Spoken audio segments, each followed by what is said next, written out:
The scream sliced through the afternoon marketplace like a blade through silk. Sarah's hand stilled over the crate of vegetables she'd been unloading, her wolf stirring beneath her skin. She'd learned to ignore most sounds in Greyhaven's crowded, neutral territory, the haggling vendors, the rattling carts, the constant drone of voices. But this sound was different. This was terror, pure and primal. Then the scent hit her. Jasmine. Not the cheap perfume sold in the market stalls, but real jasmine, rare and expensive. And underneath it, something that made her wolf lunge against her ribs. Pure alpha bloodline. Ancient. Powerful. Every instinct screamed at Sarah to look away, to keep her head down, to survive like she'd been surviving for 2 years, since Marcus had rejected her in front of his entire pack. Omegas didn't get involved. Omegas especially didn't get involved with alpha business, but her feet were already moving. The alley behind the spice merchant stall was darker than it should have been at midday. Sarah's eyes adjusted quickly, and what she saw made her blood freeze. 3 wolves, rogues by their matted fur and wild eyes, had cornered a little girl against the brick wall. The child couldn't have been more than 6, her dark curls tangled, her dress torn but unmistakably expensive. Silver thread. Silk. "Please," the little girl whimpered. "My papa." "Your papa's going to learn what it means to take what isn't his," the largest rogue snarled. His hand clamped around the child's arm, and she screamed again. Sarah didn't think. Thinking got Omegas killed.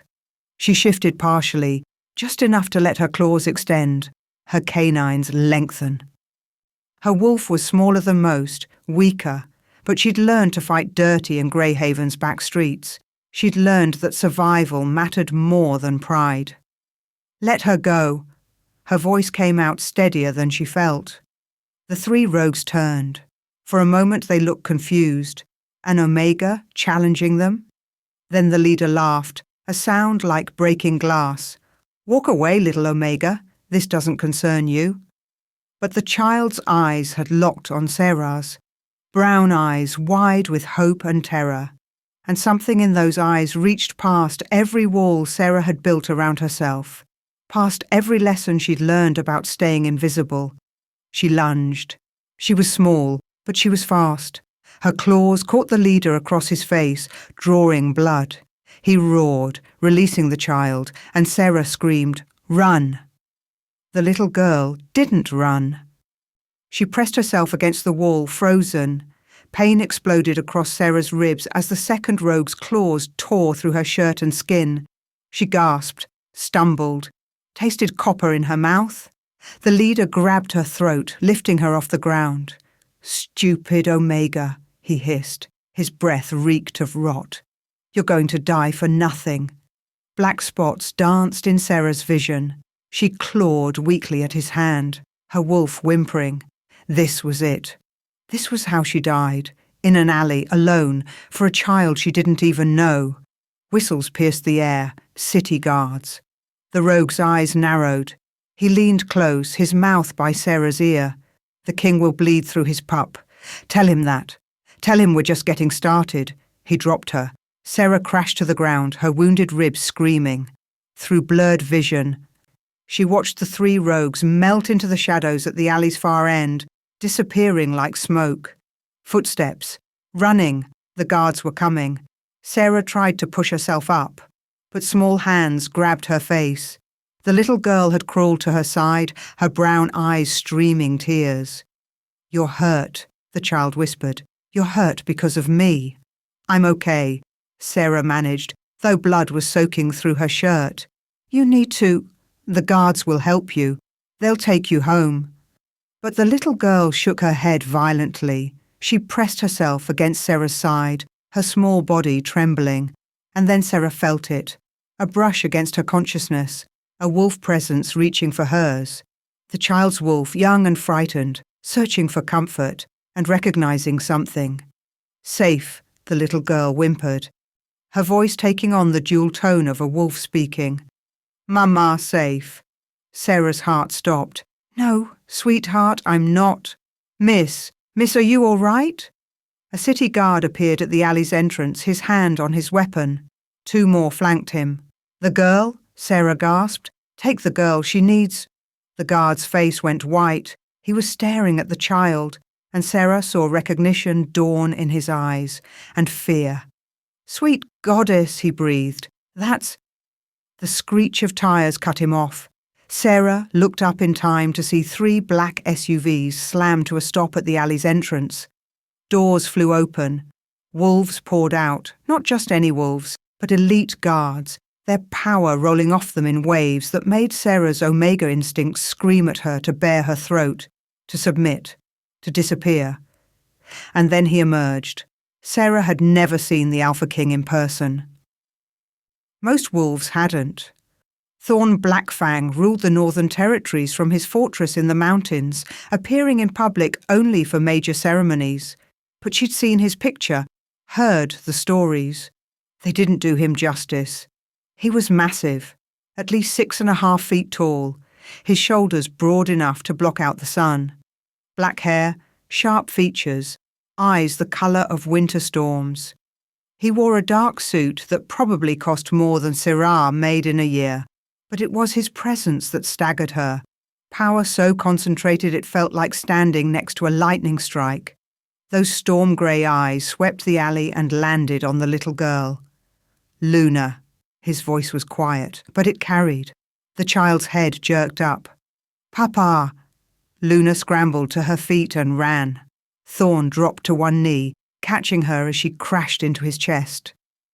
His arms wrapped around her, and for just a moment, Sarah saw something in his face that made him look almost human, almost vulnerable. Then his eyes found Syrah. She was still on the ground, bleeding, trying not to pass out. His gaze travelled over her, taking in her torn clothes, her wounds, the blood. His expression didn't change, but the temperature in the alley seemed to drop 10 degrees. "Who are you?" Sarah opened her mouth, but Luna twisted in his arms. "She saved me, Papa. The bad wolves tried to take me, and she fought them even though she's little, and she got hurt, and her wolf is nice, and—" Luna's words tumbled over each other. "Luna." Thorn's voice gentled the slightest bit. "Breathe, little moon." He stood lifting Luna with him like she weighed nothing. 2 of his guards moved past him toward Syrah, and she instinctively tried to push herself backward. Her ribs protested with white-hot pain. "Don't touch me," she managed. "You're injured," one of the guards said, female with kind eyes. "We need to get you to a healer." "I'm fine." "You're bleeding everywhere," the guard said patiently. "And you just saved the princess. We're not leaving you in an alley." "Princess?" "Right." Because of course, Sarah had just thrown herself between rogues and the king's only child. Of course she had. Thorn was speaking quietly to Luna, but his eyes kept flicking to Syrah. She couldn't read his expression, but she could feel his wolf pressing against hers, examining, assessing, looking for threats. "No," Luna's voice rang out. She was trying to climb out of her father's arms, reaching for Sarah. "Don't leave her. Papa, don't leave her." "Luna, she needs medical attention. My healers will—" "No." Tears streamed down Luna's face. "She has to come with us. Her wolf, Papa. Her wolf makes mine feel safe." Thorn went very still, his eyes locked on Sarah's, and this time she could read his expression. Suspicion. "Is that so?" he said softly. Sarah wanted to explain that she didn't understand it either, that wolf imprinting didn't work that way, that she was just an Omega who'd made a stupid choice in a market alley. But the world was starting to spin, and the blood loss was making her thoughts fuzzy. "The rogues," she managed, "their leader. He said to tell you—" Thorn was in front of her in an instant, crouching down. Up close, he was even more overwhelming. "What did he say?" "The king will bleed through his pup." Sarah forced the words out. "He said you're just getting started." Something dangerous flickered in Thorn's eyes. "Describe them." Sarah did in halting words, though her vision was starting to blur. She saw Thorn exchange a look with one of his guards, some silent communication she couldn't interpret. "Take her," Thorn said. "What? No." Sarah tried to protest as the female guard gently lifted her. I can go to the clinic in Southside." "You can barely stand," Thorn said. His voice was flat, emotionless. "And my daughter's wolf has apparently decided you're important, so you're coming with us until I figure out what game you're playing." "I'm not playing any game." "Then you have nothing to worry about."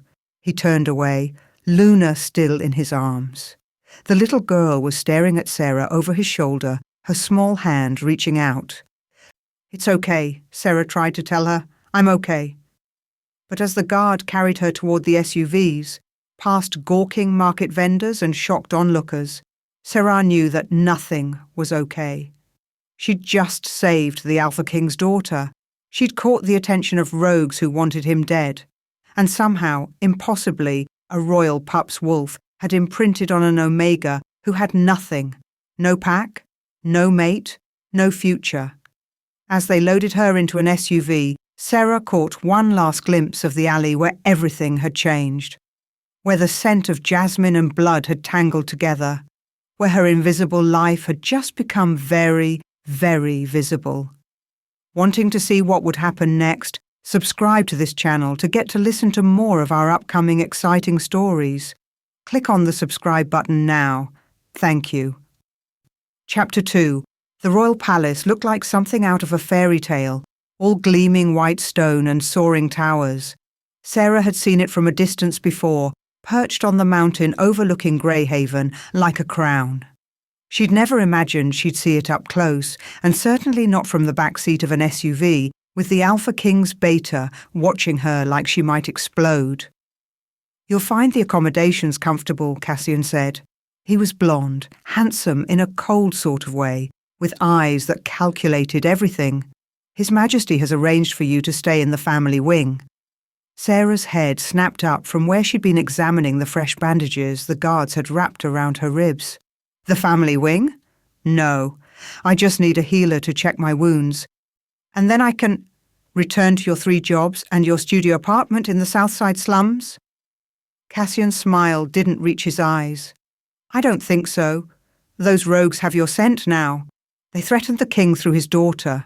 Do you really think they'll just let you walk away?" The SUV pulled through iron gates that swung open without anyone touching them. Magic. Old magic. The kind that took centuries to weave into stone and metal. "I can take care of myself," Sarah said, but her voice sounded weak even to her own ears. "Clearly." Cassian gestured to her bandages. In the lead vehicle, she could see Thorn's dark hair through the tinted windows. Luna was probably still clinging to him. Sarah's wolf whined at the separation, wanting to check on the little girl, to make sure she was safe. The feeling was so strong it made Sarah's chest ache. This was bad. This was very bad. The palace interior was worse than the exterior. All marble floors and crystal chandeliers and artwork that probably cost more than Sarah would make in her entire lifetime. Guards lined the halls, their eyes tracking her as Cassian led her deeper into the complex. Some looks were curious, others were hostile. She could practically hear their thoughts. "What's an Omega doing in the family wing?" They climbed a grand staircase, turned down a corridor lined with portraits of stern-looking wolves in formal dress. Ancestors. Probably. Every single one of them radiated power even through paint and canvas. Cassian stopped in front of a set of double doors. "Your quarters." "My what?" He pushed the doors open, and Sarah's mouth fell open despite herself. The suite was bigger than her entire apartment. Floor-to-ceiling windows overlooked the mountains, the glass so clean it looked invisible. There was a sitting room with furniture that matched, and a bedroom beyond with a bed large enough for 4 people. Fresh flowers sat on every surface, filling the air with perfume. "The wardrobe has been stocked," Cassian said, walking to a door and opening it to reveal a closet full of clothes. Expensive clothes. Silk and cashmere and fabric Sarah couldn't even name. "If you need anything else, pull this cord." He indicated a braided rope near the bed. A servant will attend you." Sarah turned slowly, taking it all in. The bathroom visible through another door looked like it belonged in a spa. There were 2 sinks. "This is insane," she whispered. "This is gratitude," Cassian corrected. "You saved the princess. The king is grateful." "Grateful enough to let me leave?" Cassian's expression didn't change, but something cold flickered in his eyes. "Why would you want to leave? You're being offered luxuries most wolves only dream of." "I didn't ask for any of this." "No," Cassian agreed. "But you have it now. His Majesty suggests you rest. A physician will be by shortly to examine your wounds. Dinner is at 7. He moved toward the door, and Sarah caught his arm without thinking. She dropped it immediately when he looked down at her hand, his wolf rising close to the surface. "I'm sorry," she said quickly. How long does he expect me to stay here?" "Until you're healed, until the threat is dealt with," Cassian paused, "until he decides otherwise." The door closed behind him with a soft click, and Sarah heard the unmistakable sound of a lock engaging. She was alone in a beautiful prison. The physician arrived an hour later. Dr. Marin was a woman in her 50s, with kind eyes and gentle hands. She examined Sarah's wounds with professional efficiency, making small humming sounds. "You're healing remarkably well," she said, rewrapping the bandages. "The slashes should have been much deeper. You're lucky." Sarah didn't feel lucky. "There's just one more thing," Dr. Marin said. "Standard procedure. I need to take some blood for testing. Make sure there's no infection. Check your levels." It seemed reasonable, so Sarah held out her arm. The needle pinch was brief, and she watched the doctor fill 3 vials with dark blood. "All done." Dr. Marin smiled. "Rest now. I'll have the results by morning." After she left, Sarah explored her cage more thoroughly. The wardrobe full of clothes that would actually fit her, all brand new with tags still attached. The bathroom with its enormous tub and separate shower. The sitting room with books on the shelves, recent bestsellers, not dusty classics. Someone had put thought into this. That somehow made it worse. She was examining the books when she heard it, a small voice through the wall. "I want Sarah. Luna." Sarah pressed her ear to the wall. The next room over, of course. They'd put her right next to the princess. "Luna, you need to sleep." Thorne's voice, patient but tired. "Not without Sarah. She makes my wolf quiet."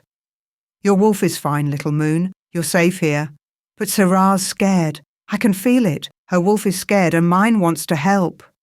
Sarah closed her eyes. Damned wolf bond. Whatever had happened in that alley, Luna's wolf had latched onto hers in a way that shouldn't be possible. Imprinting usually only happened between parents and pups, or true mates. She heard Thorne sigh. Footsteps. Then a knock on her door. Sarah opened it to find the Alpha King filling her doorway, still in his suit but with his tie loosened. He looked exhausted. "My daughter is asking for you," he said without preamble. "I heard." "Would you—" He paused and something flickered across his face.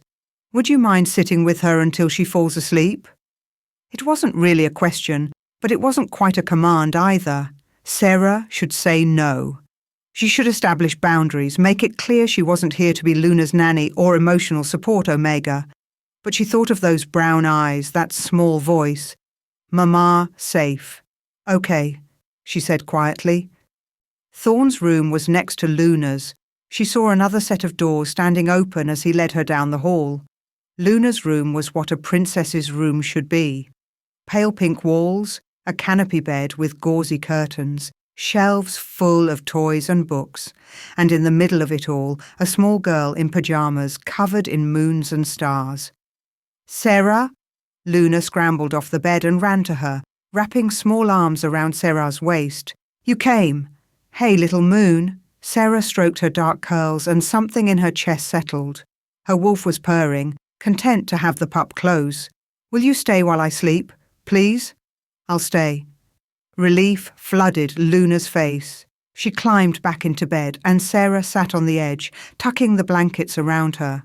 Thorn leaned against the doorframe, watching them with an expression Sarah couldn't read. "Tell me a story?" Luna asked. "What kind of story?" "About brave wolves. Mama used to tell me about the Luna wolves, the ones who could heal anything and see the future. She said they were the bravest." Sarah's breath caught. She felt Thorn tense. "The Luna wolves were very brave," Sarah said carefully. "They used their gifts to help others, even when it was dangerous. Are they all gone now?" "Most people think so." "That's sad." Luna yawned. "I wish they weren't gone. Daddy needs healing sometimes. His wolf gets sad about Mama." Thorn cleared his throat. "Luna." But the little girl's eyes were already closing. Within minutes, her breathing evened out, her small hand still holding on to Sarah's. Sarah waited until she was sure Luna was deeply asleep before carefully extracting her hand. She stood, intending to slip past Thorn and back to her room. He caught her wrist, not roughly, but firmly. His hand was warm, calloused. Up close, she could see faint scars on his knuckles, a thin line across his jaw, battle marks. "Thank you," he said quietly. "It's fine." "It's not." His grey eyes searched her face. She hasn't slept through the night since the first attempt on her life. Even before today, she was having nightmares. "I'm sorry." Sarah tried to pull her wrist free, but he didn't let go. "That must be hard." "Why did you do it?" The question came out intense, almost desperate. "In the alley. You're an Omega. You had no chance against 3 rogues. Why didn't you run?" "I don't know." "That's not an answer. It's the only one I have." Sarah met his eyes. She was scared. "I couldn't just... Someone had to do something." "Someone. But not you. Not an Omega with no pack. No protection." His grip on her wrist tightened slightly. "What are you really doing here?" Sarah's wolf snarled, rising to the surface. "You brought me here. You locked me in that room. Don't act like this was my choice. You saved my daughter, so this is my reward? A gilded cage?" Something dangerous flashed in Thorn's eyes. "Those rogues will come for you. They'll want to know what you saw, what you heard. They'll torture it out of you if they can. Here, you're protected. Here, I'm trapped." "Yes," he agreed simply. "You are." At least he was honest about it. Sarah yanked her wrist free, and this time he let her go. She walked past him, back to her room, feeling his eyes on her the whole way. When she reached her door, she paused. "Your Majesty?" "Just Thorn. When it's just us."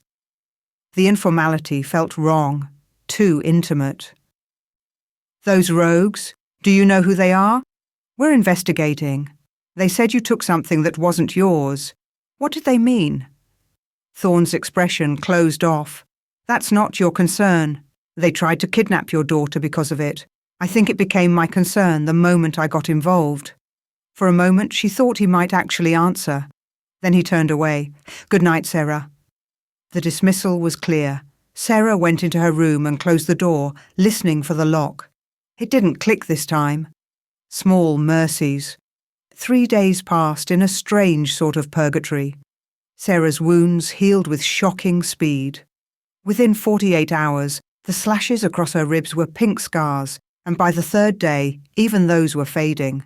Dr. Marin seemed fascinated, visiting twice a day to check her progress. The palace staff treated her with confusion. The servants brought meals she hadn't ordered, clothes she hadn't requested. Guards nodded to her in the halls with respect that felt undeserved. But she also caught whispers, saw the looks. Just an Omega. What's she really doing here? The king's taken an interest.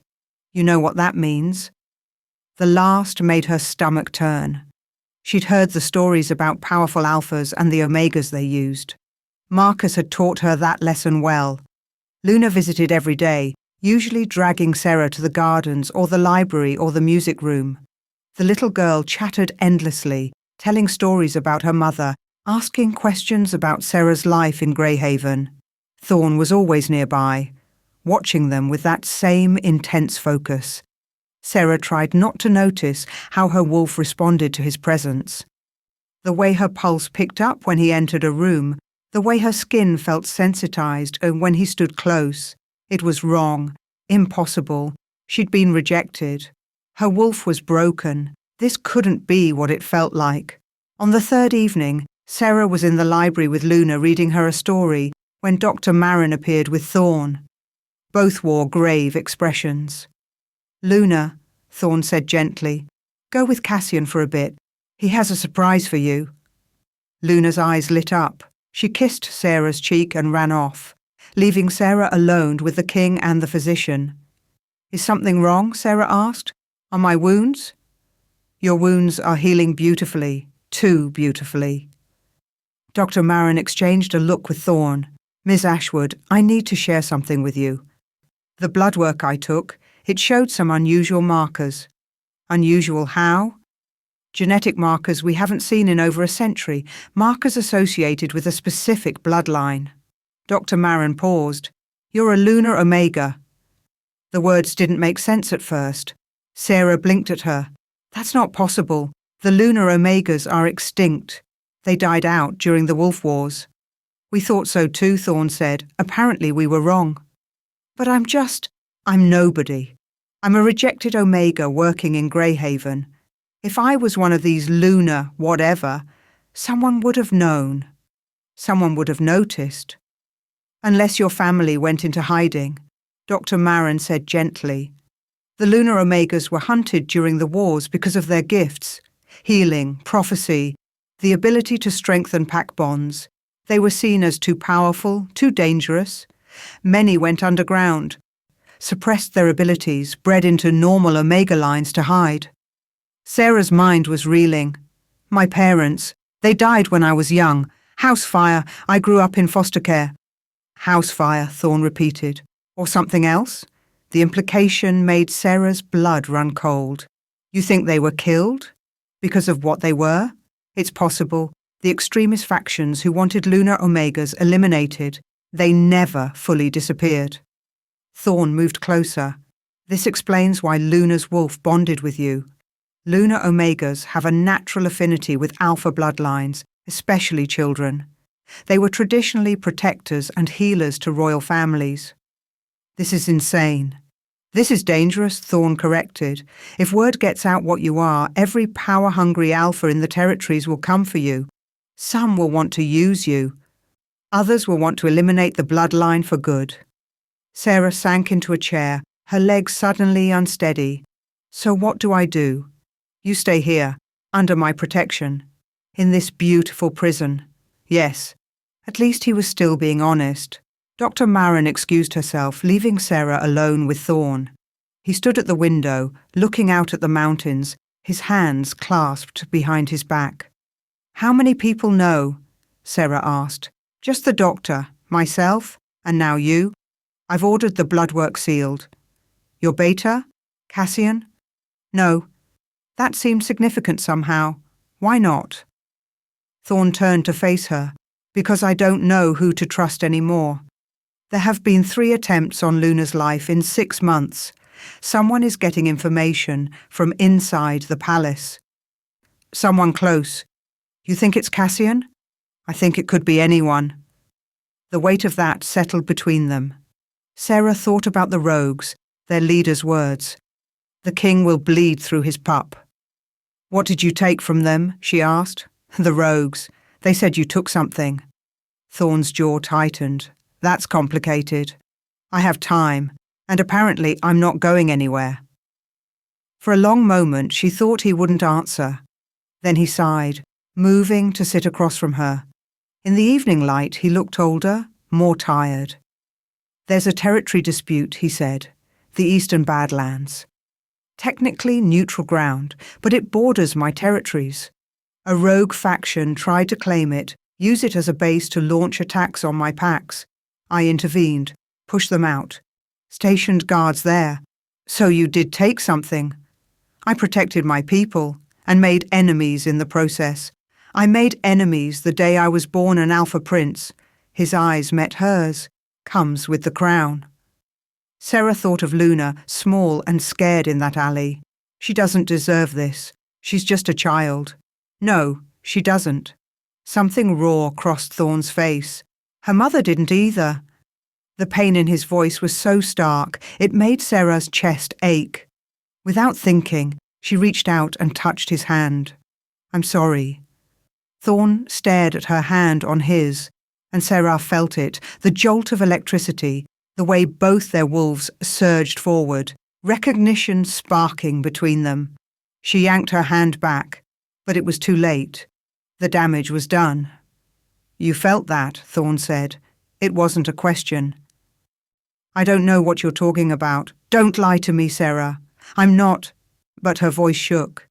"It doesn't matter what I felt. I was rejected. My mate made his choice 2 years ago. I'm broken." "You're not broken." Thorne leaned forward. "And rejection doesn't work the way you think it does. Not for—" The door burst open. Cassian stood there, his face grim. "My king, the council has convened. They're demanding an emergency session." "About?" Cassian's eyes flicked to Sarah. "About her." The council chamber was everything Sarah had feared. 12 wolves sat around a massive table, all powerful, all staring at her like she was a puzzle to solve or a threat to eliminate. Thorne sat at the head, his expression carefully neutral. Sarah stood at the other end, feeling small and exposed. "This is highly irregular," an older alpha was saying. His name was Marcus, ironically, and his grey beard bristled with indignation. "An Omega in the family wing? People are talking, Your Majesty." "Let them talk," Thorne said calmly. "It reflects poorly on the crown." "Unless—" Another council member, a sharp-faced woman named Vera, smiled coldly. "Unless there's something we should know about your relationship with this Omega?" Sarah's cheeks burned. "Sarah Ashwood saved my daughter's life," Thorne said. "She's here as my guest and under my protection." "How convenient," Vera murmured. "A rejected Omega just happens to be in the right place at the right time to save the princess. How fortunate." "What are you implying?" Sarah spoke before she could stop herself. Every eye turned to her. "I'm implying that it's quite the coincidence. Some might even call it suspicious. Some might be idiots," Sarah shot back, gasps around the table. "I was working my job, unloading vegetables, when I heard a child scream. I didn't know who she was. I didn't plan anything, I just reacted. And got very well rewarded for it," Vera said. "I didn't ask for any of this." "Enough." Thorne's voice cracked like a whip. The room went silent. "Sarah is here because Luna's wolf has bonded with her. Until we understand that bond and ensure it poses no threat to my daughter, she stays." "Speaking of which," Cassian said, and Sarah didn't like his tone. "Dr. Marin's blood work revealed some interesting information." Sarah's heart sank. Thorne had said only 3 people knew. Apparently, Cassian made 4. "What information?" Marcus demanded. "The Omega carries genetic markers of the Luna bloodline." The room erupted, voices overlapping, some excited, some alarmed. "Impossible. The Lunar Omegas are extinct. If this is true, think of what she could do for the crown." That last voice belonged to Vera, and her eyes gleamed with something hungry. A Lunar Omega bound to the throne. The healing abilities alone would be invaluable, not to mention the prophetic dreams. "She's not a tool," Thorne said coldly. "Isn't she, though?" Cassian leaned back in his chair. "If she truly is what the bloodwork suggests, she represents a significant strategic asset. Other alphas will come for her once they learn what she is. The question is whether we use her to strengthen our position or whether she becomes a liability." "Use me?" Sarah's voice shook with anger. "I'm standing right here. I'm a person, not a thing to be used." "You're an Omega," Vera said dismissively. "Your purpose is to serve." "My purpose is my own." "Bold words," Marcus said. "But the lady makes a fair point, Your Majesty. If the Omega stays here without purpose, it invites gossip. However, if she were to enter into a formal arrangement, a political bond perhaps, it would legitimize her presence and give the crown access to her abilities." Sarah felt sick.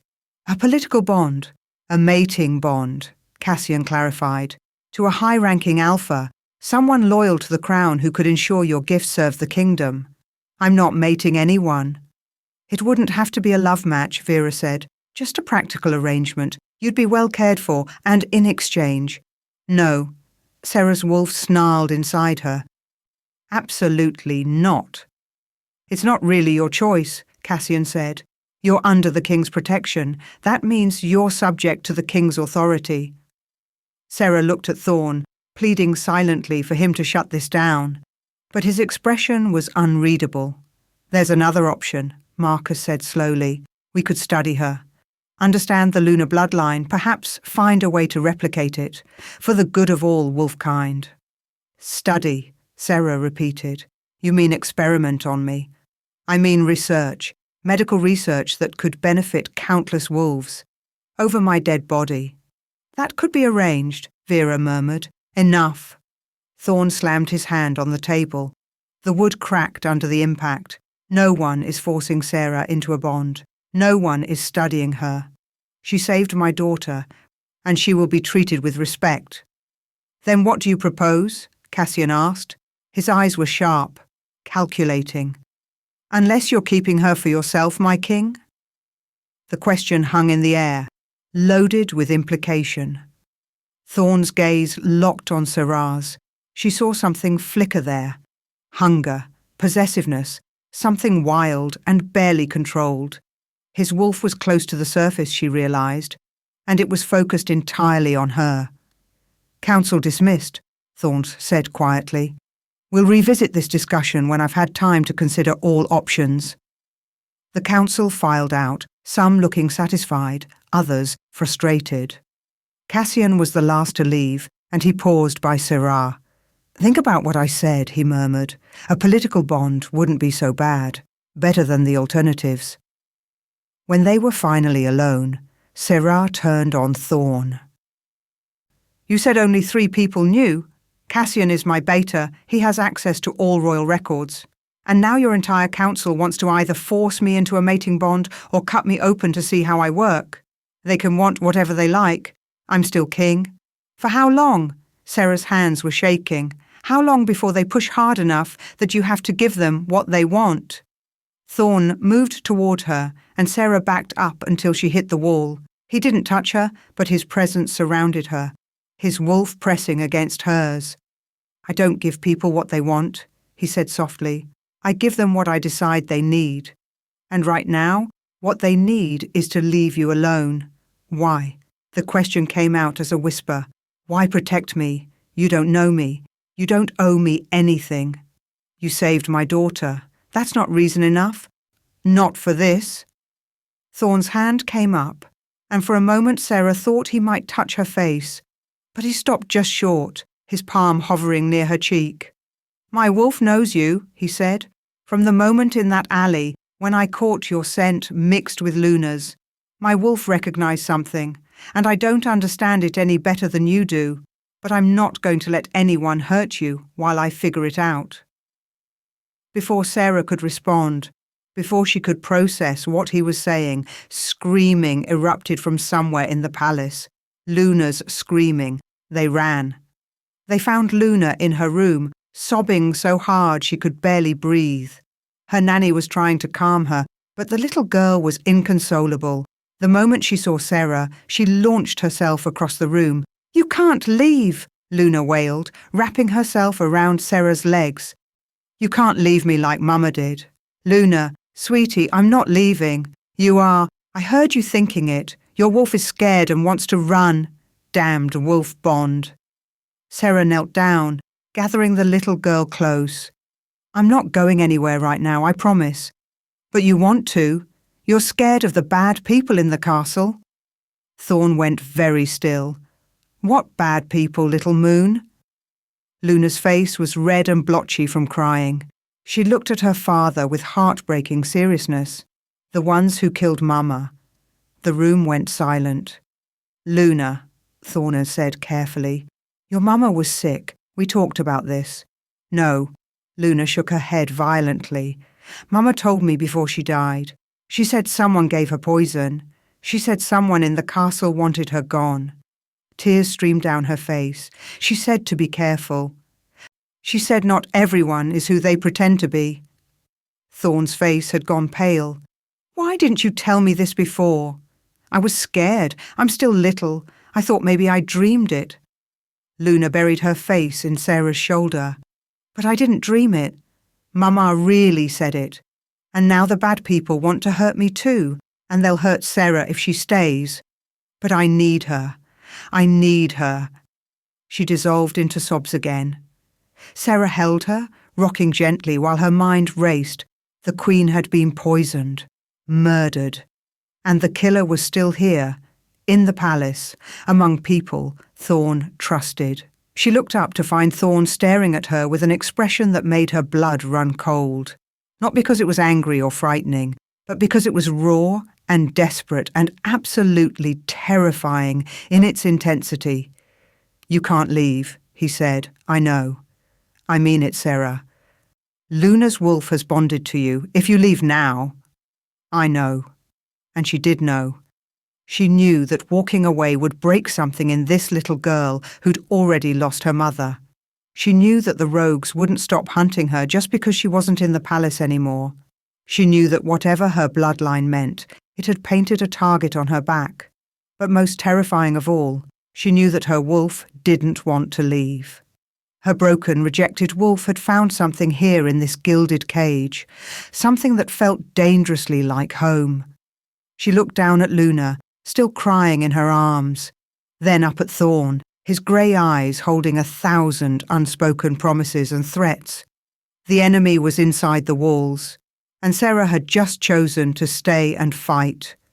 Wanting to see what would happen next, subscribe to this channel to get to listen to more of our upcoming exciting stories. Click on the subscribe button now. Thank you. Chapter 3.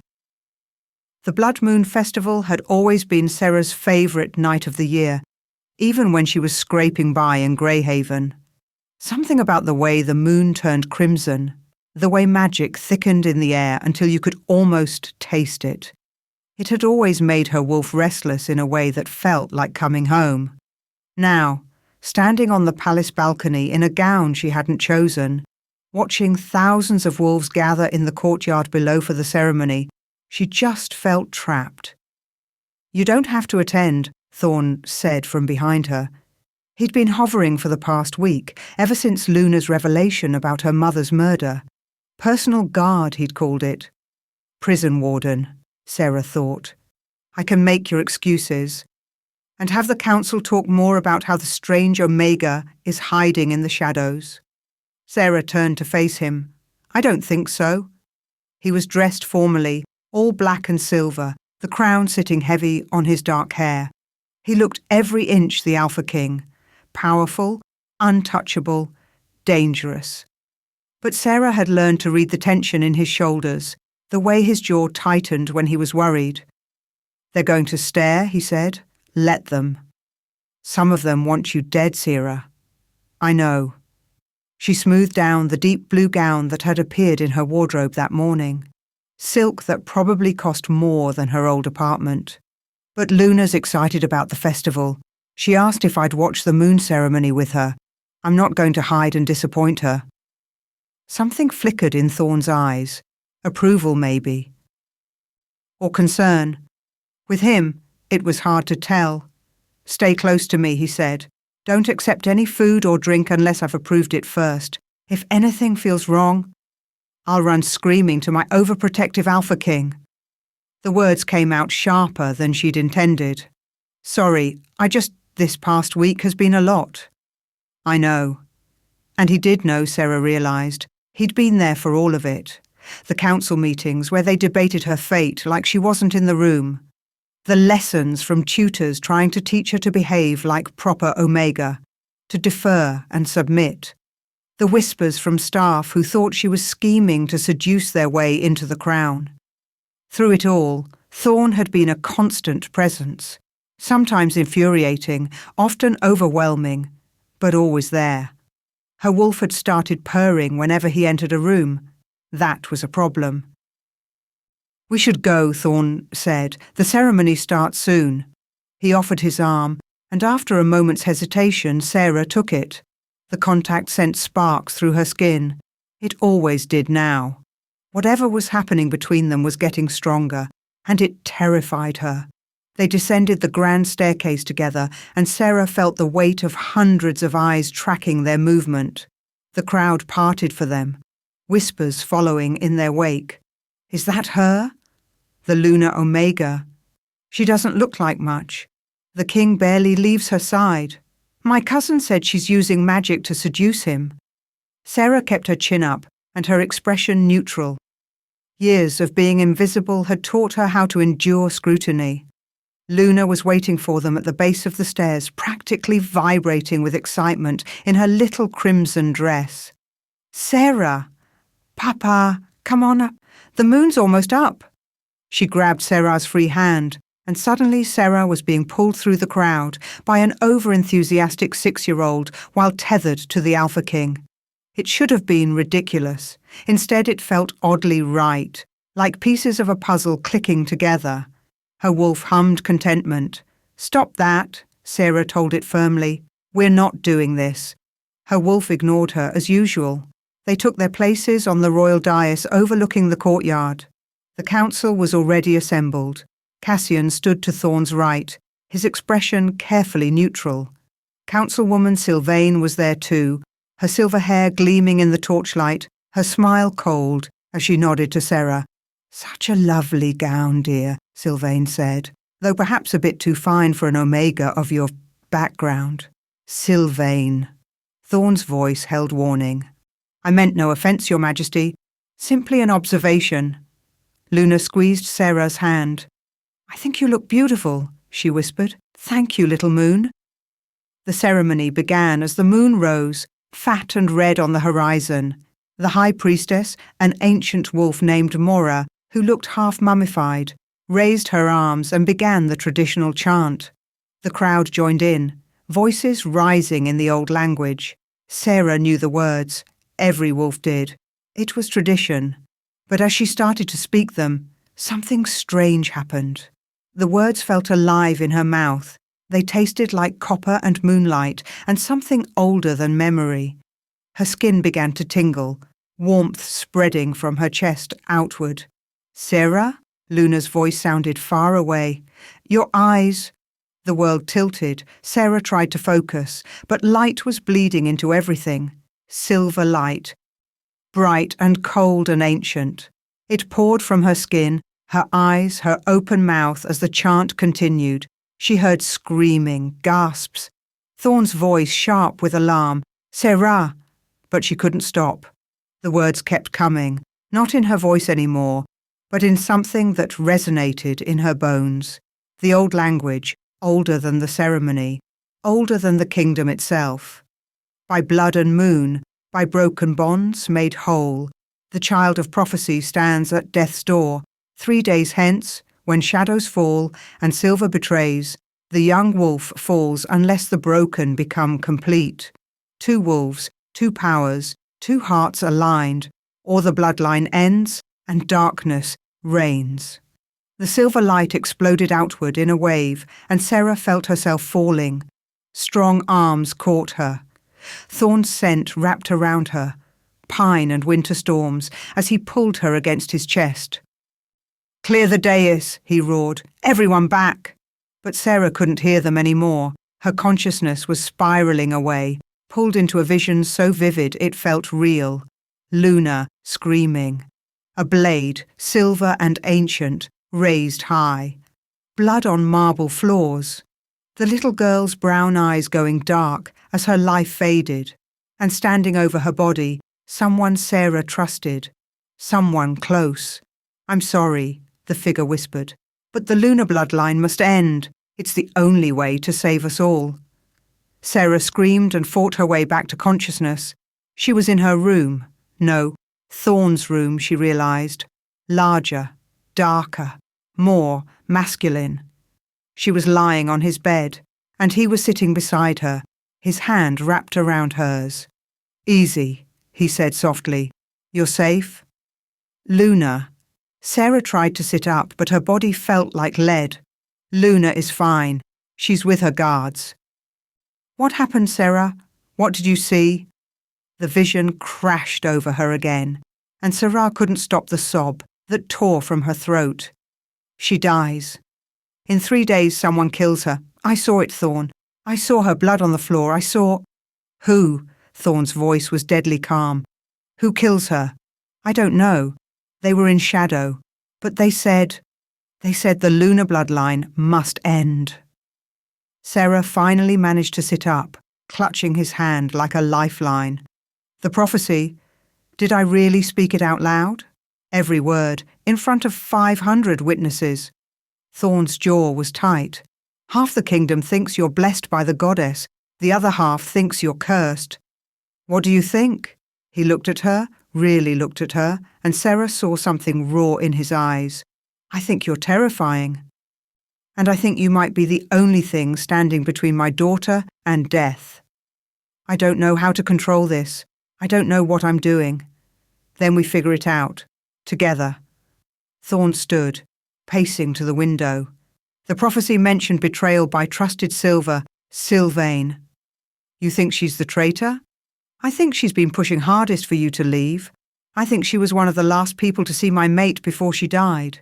And I think trusted Silver is too specific to be a coincidence. He turned back to her. But I can't act without proof. She's powerful, well-connected. If I accuse her without evidence, it could fracture the council. So we need proof. We need a miracle. Thorn ran his hand through his hair, dislodging the crown. 3 days. You said 3 days? 3 days? Then we have 3 days to master whatever the hell just happened to you, find concrete evidence against whoever is trying to kill my daughter, and figure out how to stop a prophesied death. He laughed, but it was bitter. Simple. Sarah slid off the bed, her legs shaky but holding. The prophecy said something else too, about broken bonds becoming complete. Thorn went very still. I know. What does that mean? You know what it means. His eyes met hers. A mate bond. Completed. The words hung between them, heavy with implication. Sarah's wolf surged forward, wanting, but she pushed it back. That's not possible. I was rejected. Marcus performed the ritual 2 years ago. My bond is broken. About that. Thorn moved to his desk, pulling out a file. I had Cassian investigate your ex-mate. Found some interesting financial records. Marcus received $50,000 2 years ago, deposited into an offshore account 3 days after your supposed rejection. Sarah's blood ran cold. Someone paid him? Someone paid him to perform a fake rejection ritual. The real ritual requires alpha blood, omega blood, and a binding that severs the mate thread completely. According to the witnesses I tracked down, he skipped key elements, made it look real enough to fool you, but didn't actually break anything. So, I'm still... Sarah couldn't finish the sentence. Still capable of forming a true mate bond. Yes. Thorn's expression was carefully controlled. Your wolf has been dormant, suppressed by the fake ritual and probably by whatever your mother did to hide your lunar powers. But you were never actually broken, Sarah. Just... sleeping. Relief and fury warred in Sarah's chest. Who paid him? Who wanted me to think I was rejected? We're still investigating, but given the timing and the amount of money involved, I'd say whoever it was didn't want your lunar abilities to manifest. A true mate bond can trigger dormant power in lunar omegas. It's in the old texts. Sarah's mind was racing.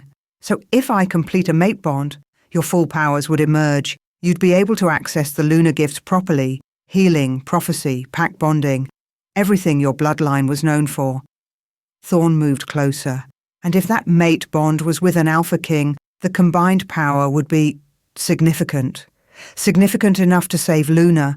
Possibly. The texts mention lunar omegas bonded to royal alphas being able to shield entire packs from dark magic, to heal mortal wounds, to see threats before they manifested. He paused. But it would also make you queen. Make you a target for every wolf who fears lunar power or wants to control it. I'm already a target. This would make it worse. Sarah thought of Luna, of that vision. Blood on marble, life fading from brown eyes. I don't care. You should care. Thorne's voice roughened. Being queen isn't some fairy tale, Sarah. It's danger and politics and people trying to kill you at every turn. My first mate. He stopped, pain flashing across his face. Tell me, Sarah said softly. Please, I need to understand. Thorne was silent for so long, she thought he wouldn't answer. Then quietly. Her name was Ilara. She was a Lunar Omega, the last one we knew of before you. We met when she was brought to the palace as a healer's apprentice. The mate bond was instant, overwhelming. We married within a month. Sarah's heart clenched at the pain in his voice. She was pregnant with Luna when her powers fully manifested. Started having visions, prophetic dreams. She saw a threat to the kingdom, a coup being planned by radical factions who wanted to return to the old ways, where alphas ruled absolutely and omegas were property.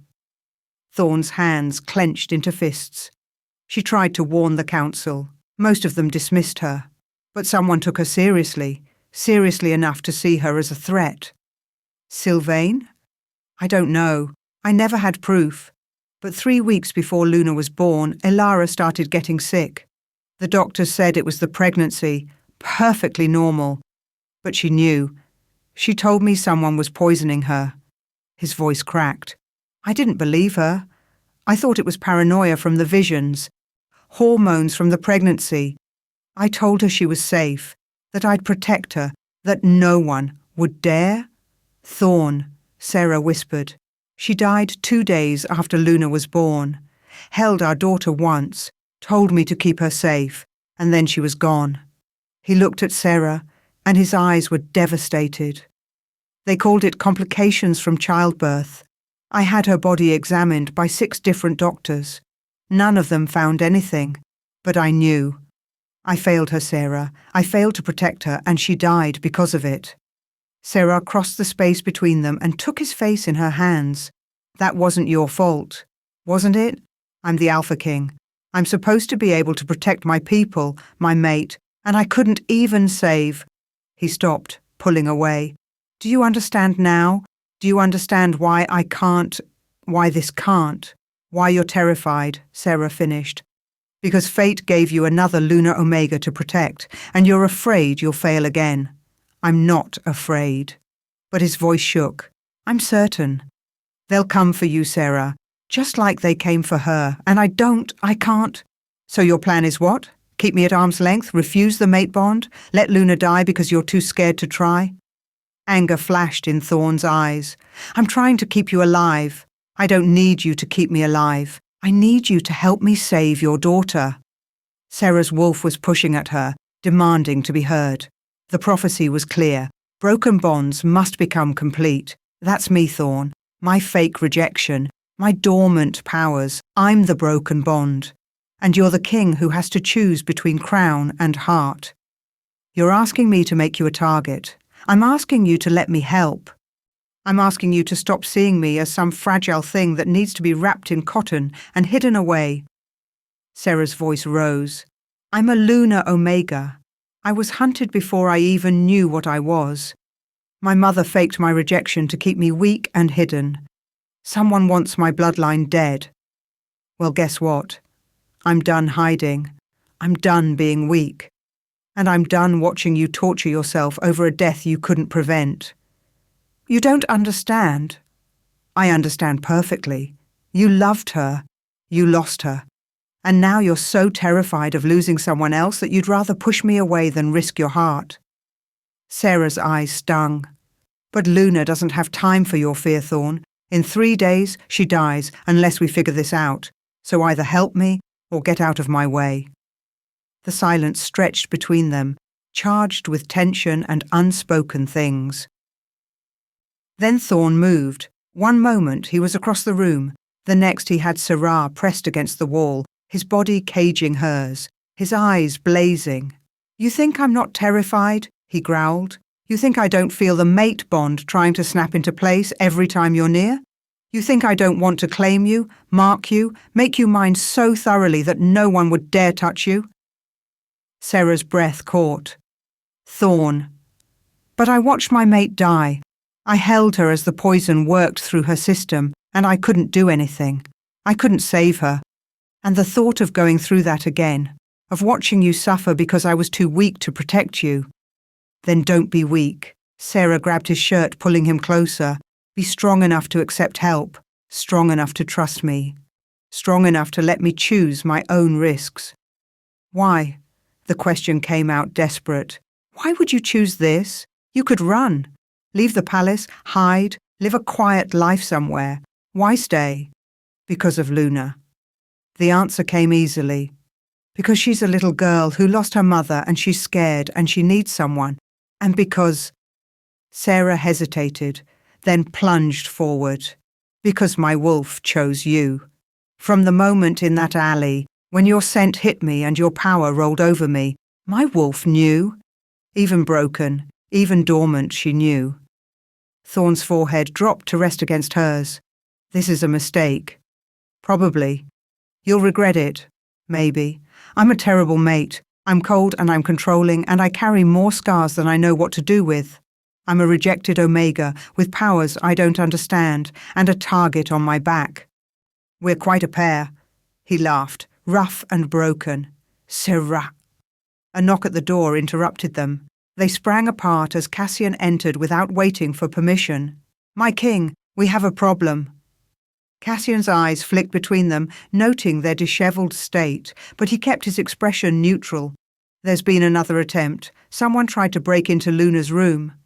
Thorn's entire demeanour changed, becoming hard and cold. Was she hurt? No. The guards caught them at the door.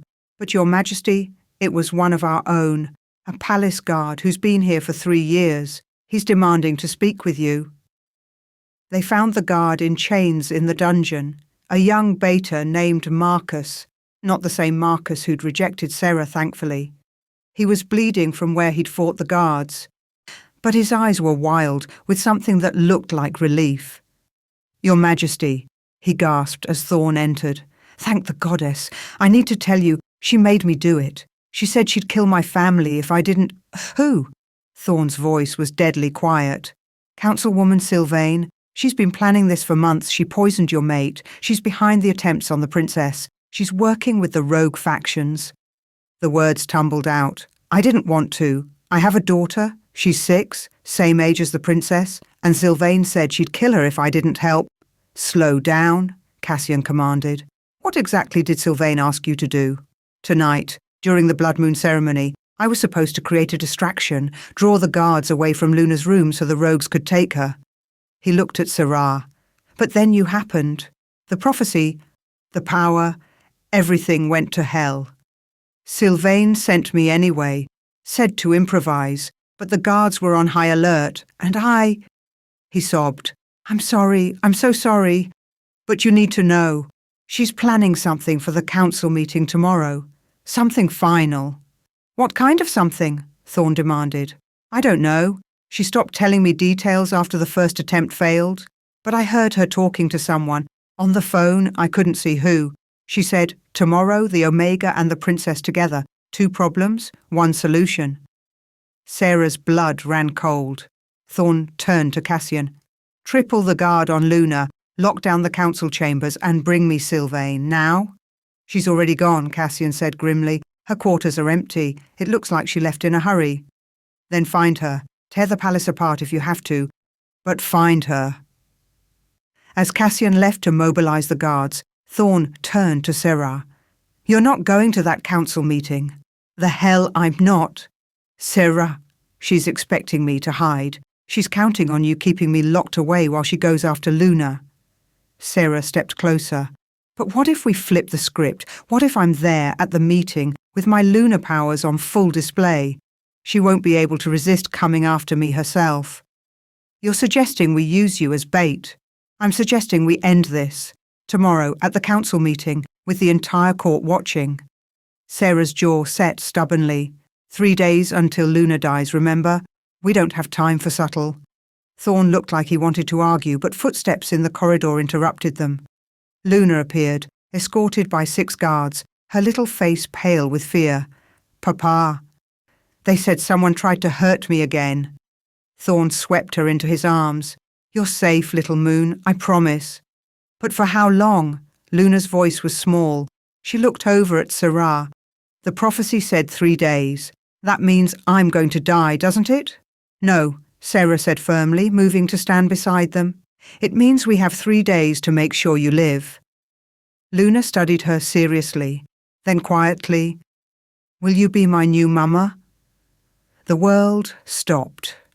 Sarah heard Thorn's sharp intake of breath, felt the weight of 6 guards' stares. But Luna's brown eyes were so hopeful, so trusting. Luna, that's not, Thorn started. I know you're not officially, Luna interrupted, but my wolf thinks you are, and you make Papa less sad. And you protected me from the bad wolves. And her voice dropped to a whisper. I miss having a mama. Tears stung Sarah's eyes. Oh, sweetheart. I'll understand if you say no, Luna continued, trying to be brave. Papa says being a queen is dangerous. But you're already in danger because of me anyway, so maybe. Yes, Sarah said. The word came from somewhere deep inside, somewhere her wolf and her heart agreed. Yes, little moon, I'll be your new mama. Luna's face lit up like the sun. She launched herself from Thorn's arms to Sarah's, nearly knocking her over. Really, you promise? I promise. Over Luna's head, Sarah met Thorn's eyes. She saw shock, fear, hope, and something that might have been love all tangled together. You don't know what you're agreeing to, he said quietly. I know exactly what I'm agreeing to. A little girl who needs someone. A kingdom that needs saving, and a stubborn alpha who needs to learn to accept help. Sarah smiled. Seems simple enough? There's nothing simple about you? Good. I'd hate to be boring. A guard appeared at the door. Your Majesty, the Council has convened an emergency session. They're demanding an audience. Of course they are, Thorn muttered. He took Luna back, settling her on his hip. Let's go face the wolves. The council chamber was packed. Every councillor was present, along with high-ranking pack alphas and nobles who'd come for the Blood Moon Festival. The room buzzed with tension and speculation. Sylvain's seat was conspicuously empty. Thorn took his place at the head of the table, with Sarah standing to his left and Luna still in his arms. The little girl had refused to be left with guards, clinging to both her father and Sarah with a desperation that broke hearts. We have much to discuss, Councillor Marcus began. The prophecy spoken during the ceremony, the Lunar Omega's emergence, Councilwoman Sylvain's sudden departure.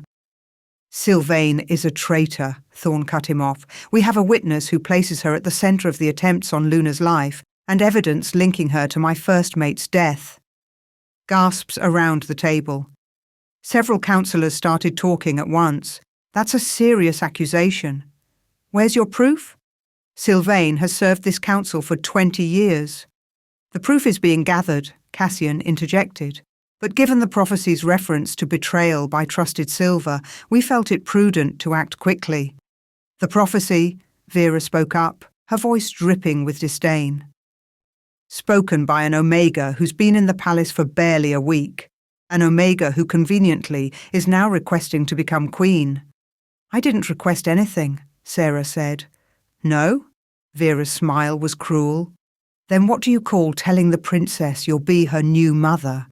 What do you call seducing our king, manipulating a grieving child, positioning yourself to... Thorn's roar shook the chamber. The chandeliers rattled. Several wolves unconsciously submitted, baring their throats. Enough! The silence that followed was absolute.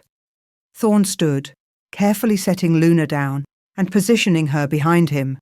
His power filled the room like a physical force, and Sarah could see why other alphas feared him. This was the Alpha King in full fury, and it was terrifying. Sarah Ashwood, Thorn said, his voice carrying to every corner. Is my true mate. More gasps. Vera went pale. I don't care if you believe in prophecies or lunar bloodlines or fate. I don't care if you think she's scheming or manipulating or whatever other paranoid fantasy you've concocted. His eyes swept the room, challenging anyone to speak. She saved my daughter's life. She's risked her own safety repeatedly, and she's shown more courage and selflessness than half this council combined. Your Majesty, Marcus tried. I'm not finished. Thorne's gaze landed on Vera. Sarah is my mate. When this threat is dealt with, when my daughter is safe, I will complete the bond. She will be my queen. And if any of you have a problem with that, you can challenge me for the crown, right here, right now. The threat hung in the air. No one moved. No one was stupid enough to challenge the Alpha King in single combat. I didn't think so. Thorne's voice dropped to something quieter, but no less dangerous. Now, we have 3 days to prevent my daughter's prophesied death. We have a traitor on the loose who wants both Luna and Sarah dead. So you can either help me protect them, or you can get out of my way. Choose quickly. I'll help, Luna piped up from behind him. I can help protect myself. I've been practicing my shifting and everything. Despite the tension, several councillors smiled at the little girl's determination. Thorne's expression softened as he looked back at his daughter. I know you're brave, little moon, but this is grown-up danger. Grown-ups need help too, Luna said seriously. That's what Sarah says. She says everyone needs help sometimes. Even alphas and kings and people who think they have to be strong all the time. Sarah felt her heart squeeze. Luna. It's true, though. Luna looked around the room. Sarah's nice and she's brave, and she makes Papa smile again, and I really, really want her to be my mama. So if any of you try to hurt her, you'll have to go through me too. The 6-year-old's declaration of protection shouldn't have been moving, but somehow it was. Even some of the harder councillors looked touched. Well, Marcus said gruffly, I suppose that settles that. The princess has spoken. Indeed, another councillor agreed, though I have questions about the prophecy's meaning. Broken bonds becoming complete. If the fake rejection is revealed and the true mate bond completed, what exactly would that mean for the kingdom's power structure? Combined strength, Cassian answered. A Luna Omega bonded to the Alpha King would create a power dynamic we haven't seen in centuries. Historically, such pairs were nearly unstoppable, able to shield entire territories, to heal mortal wounds, to sense threats before they manifested. And to see the future, Vera added, though her tone was bitter. How convenient. Not convenient, Sarah spoke up, terrifying. I don't want these powers. I don't want to see people dying. I don't want to speak prophecies in front of hundreds of witnesses. She looked directly at Vera. But I have them, and I'm going to use them to protect Luna, whether you approve or not. Bold words, Vera said, true words. Sarah held her gaze. The question is, why does that scare you so much? I'm not scared of an Omega. Then you're a fool. The words came from the doorway. Everyone turned. A woman stood there, middle-aged, with dark hair streaked with grey and eyes that looked heartbreakingly familiar. Sarah's breath stopped. Mum? The woman stepped into the chamber and the guards moved to intercept her, but Thorne held up a hand. Let her speak. Thank you, Your Majesty. The woman's voice was soft but clear. She looked at Sarah, and tears filled her eyes. Hello, baby. You're dead, Sarah whispered. You died in the fire. They told me you died. I let them tell you that. I let you think you were alone because it was safer that way. Her mother moved closer, slowly, like approaching a wild animal. I'm sorry. God, Sarah, I'm so sorry. But you have to listen to me now. You have to run. Run where? Sarah's voice was hollow. You said you died. You let me grow up in foster care thinking I had no one. Why? Because they were hunting us. The extremists. The ones who wanted Lunar Omegas extinct. They killed your father. They burned our house. I barely got you out alive. Her mother's hands shook. I hid you in foster care under a false name. I paid Marcus to perform that fake rejection so your powers would stay dormant. I did everything I could to keep you invisible, weak, safe.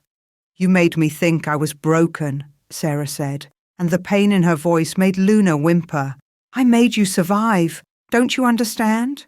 If you'd shown any sign of power, they would have found you. They would have killed you like they killed your father, like they killed—" She stopped, glancing at Thorn. "Like they killed my mate," Thorn finished. "You knew about Ilara."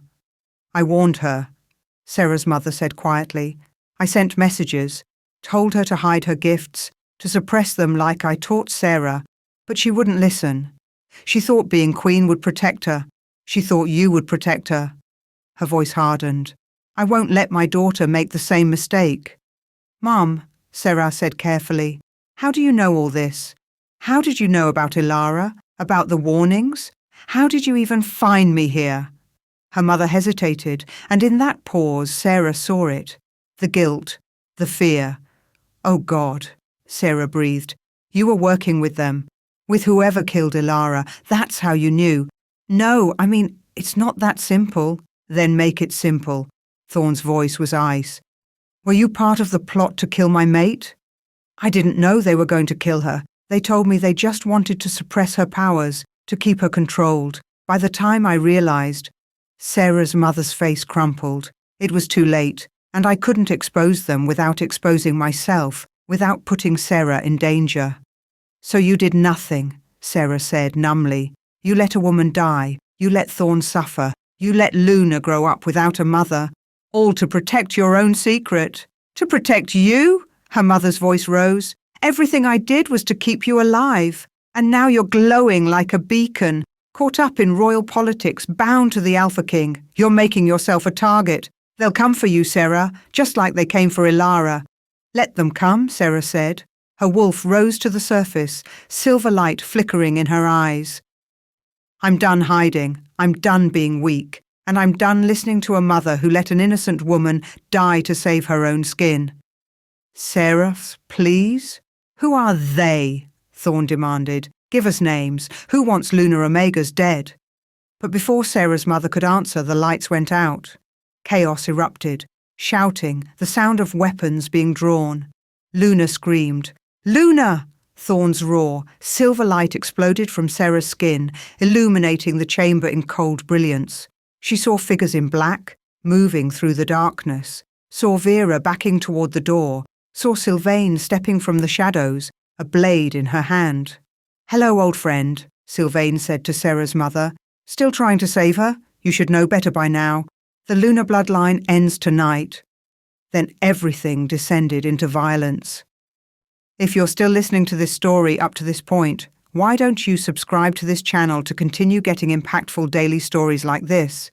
We would be most grateful if you can do that to help boost this video to reach everyone. Thank you.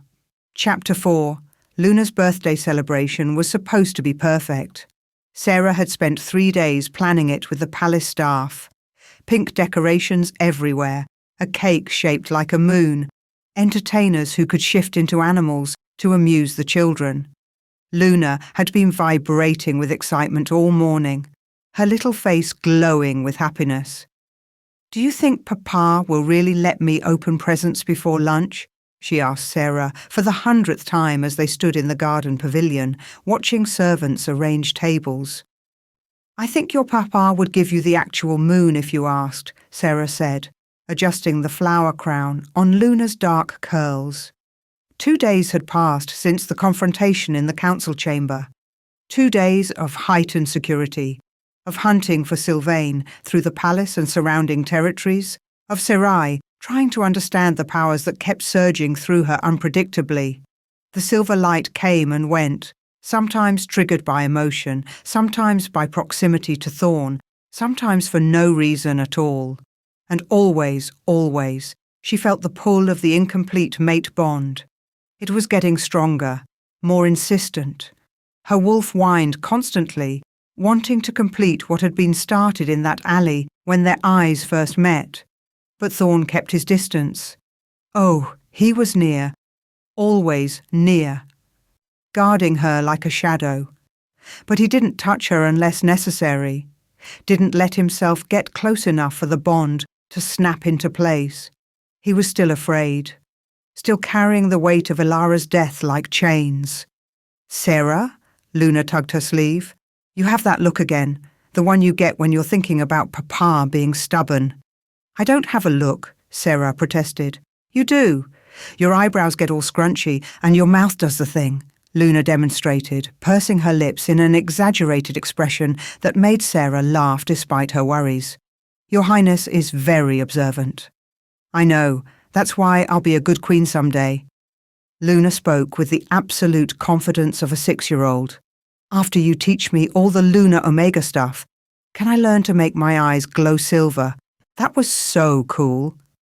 Before Sarah could answer, a wave of cold dread crashed over her. Her vision swam, silver light bleeding into everything. Not now. Please, not now. But the vision came anyway, dragging her under. The garden pavilion, afternoon sun filtering through silk canopies, Luna laughing, reaching for a present. Movement in the shadows. A figure in black, blade raised, but not aimed at Luna. Aimed at Sarah. The blade plunged down, silver metal burning through her shoulder. Pain, white-hot and consuming. Silver poison spreading through her veins like ice, falling, Luna screaming. Thorn's roar of fury. And through it all, Sylvain's cold voice. Did you really think the child was the target? She was always just bait.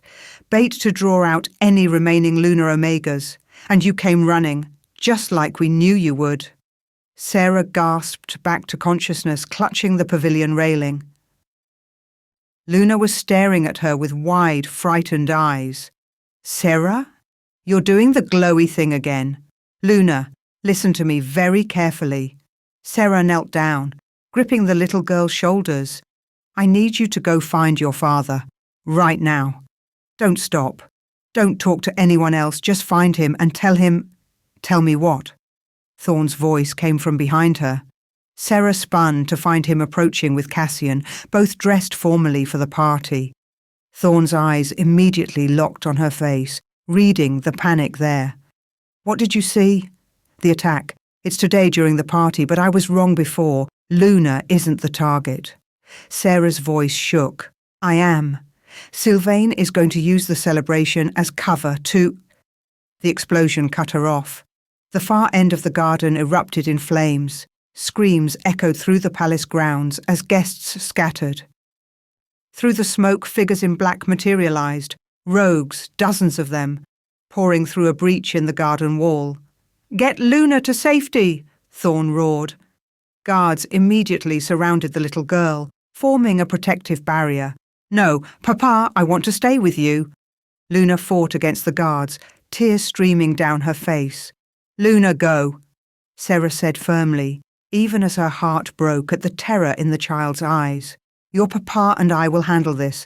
I promise we'll come find you. You promise? I promise. Luna was carried away, still crying. Sarah watched until she disappeared into the palace, then turned to face the chaos. The garden had become a battlefield. Thorn's guards were engaged with the rogues, the sound of snarling and clashing weapons filling the air. But Sarah's eyes were searching for one person. There. Sylvain stood at the centre of the garden, near the fountain. She wore combat gear instead of her usual formal robes, and her silver hair was pulled back severely. In her hand, she held a blade that gleamed with an oily sheen. Silver, poisoned specifically for Lunar Omegas.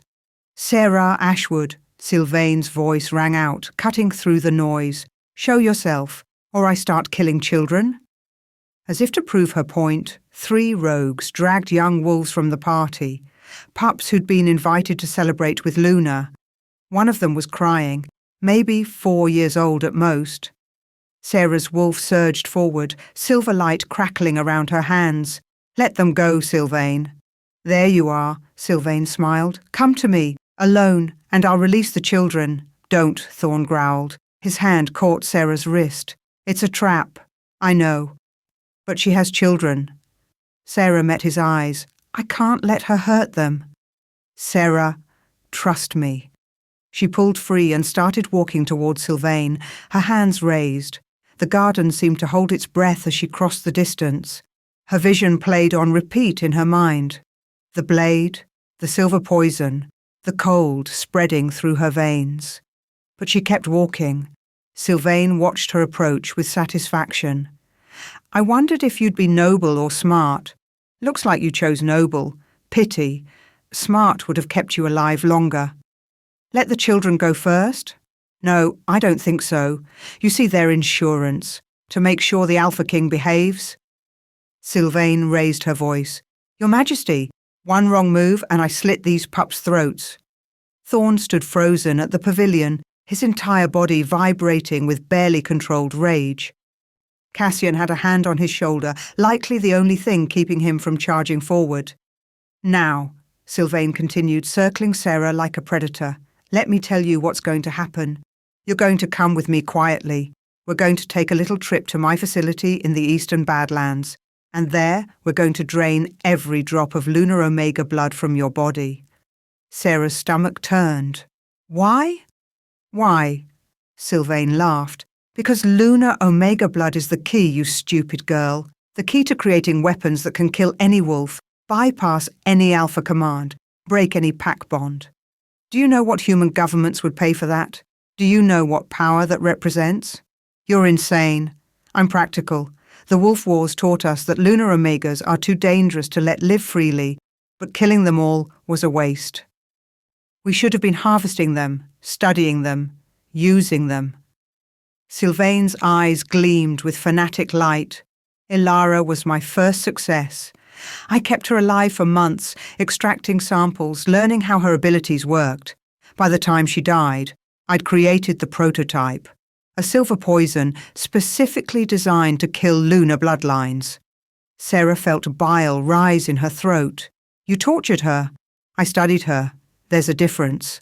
Sylvain moved closer, the poisoned blade catching the light. And now I'll study you. You're younger, stronger, more powerful than she ever was. Imagine what I can create with your essence. You're forgetting something, Sarah said quietly. Her hands were glowing brighter now, silver light spreading up her arms. I'm not defenseless anymore. No, Sylvain agreed, but you're untrained, uncontrolled. You don't even understand what you are, let alone how to use it. She nodded to someone behind Sarah. Sarah spun, but too late. Pain exploded across the back of her head as something struck her. She fell, her vision swimming. Through the haze, she saw Thorn roar and charge forward, saw Cassian and the guards engage with Sylvain's forces, saw the poisoned blade descending toward her shoulder. Her vision. It was happening exactly as she'd seen. The blade pierced her shoulder, and agony unlike anything she'd ever felt tore through her body. The silver poison was different from a normal wound. It burned, spreading through her veins like acid. No! Thorn's voice raw with anguish. Sarah tried to focus, tried to push past the pain. Her lunar abilities surged in response to the threat. Silver light exploding outward in a wave that sent Sylvain stumbling back. Fascinating, Sylvain breathed, watching the light. You're fighting the poison. Ilara couldn't do that. Sarah forced herself to her knees, one hand pressed to the wound. Blood seeped between her fingers, dark and wrong-looking. The poison was already spreading. She could feel it crawling through her system. Let the children go, she gasped. You have me. That's what you wanted. Sylvain considered, then shrugged. Fine, they're useless to me anyway. She waved and the rogues released the pups. They ran crying to the guards, who pulled them to safety. Now, Sylvain said, turning back to Sarah. Where were we? Ah, yes, harvesting you for parts. But before she could move, a figure emerged from the smoke-filled garden. Sarah's mother. She looked haggard, older than she had 2 days ago. Her eyes were red from crying, her hands shaking. Stop, she said to Sylvain. This wasn't the deal. The deal?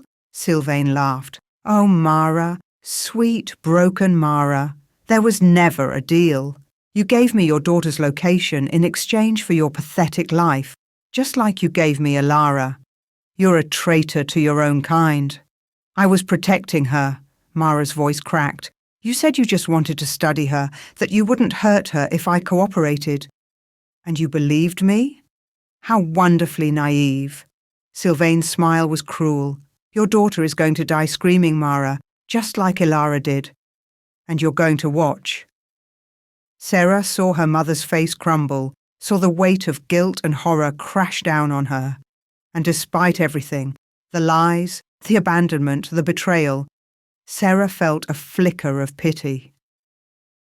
Mum, she said quietly, it's okay. It's not okay. Mara's voice was barely a whisper. I destroyed everything. I let them kill Ilara. I set you up to die. I'm so sorry, baby. I'm so sorry. Sorry doesn't change anything, Sylvain said. She raised her hand, and one of her rogues grabbed Mara, forcing her to her knees. But it can be educational. Let's show little Sarah what happens to Lunar Omegas who think they can fight back. The rogue raised a blade to Mara's throat, and something in Sarah snapped. The silver poison was spreading through her veins. Yes, she was dying. Yes. But she was also a Lunar Omega, a bloodline of healers and prophets and protectors, a bloodline that had been hunted and tortured and nearly destroyed, but had survived, because they were strong, because they were powerful, because they were done being victims. Silver light exploded from Sarah's body like a supernova. It wasn't the soft glow she'd shown before. This was raw power, ancient and terrible. The ground beneath her feet cracked. The air itself seemed to vibrate with energy. And Sarah stood, the poisoned blade still embedded in her shoulder, and spoke in a voice that echoed with something older than memory. Enough. Every wolf in the garden froze. Not because they wanted to, but because they couldn't move. Sarah's power had locked them in place, held them immobile like insects in amber. You want to know what I am? Sarah's eyes blazed pure silver. You want to understand Lunar Omega power? Let me show you. She raised her hands, and threads of silver light shot out from her palms, hundreds of them, thousands, connecting to every wolf present. Through those connections, Sarah could feel everything, every thought, every emotion, every secret darkness they carried. The gift of the lunar bloodline, she said, her voice resonating with power, isn't just healing or prophecy, it's truth. We see the bonds that connect all wolves. We see pack, family, loyalty, and we see betrayal. The silver threads began to glow brighter around certain wolves, Sylvain, several rogues, 3 palace guards Sarah hadn't suspected, and, her heart broke, several counsellors, including Vera. These wolves, Sarah said, gesturing to the ones outlined in corrupted light, have betrayed their pack. They've broken their oaths. They've chosen power over loyalty, greed over honour, and by the ancient laws of wolfkind, I name them oath breakers. The marked wolves screamed as the silver light burned through them, not physically harming them, but stripping away their ability to hide, to lie.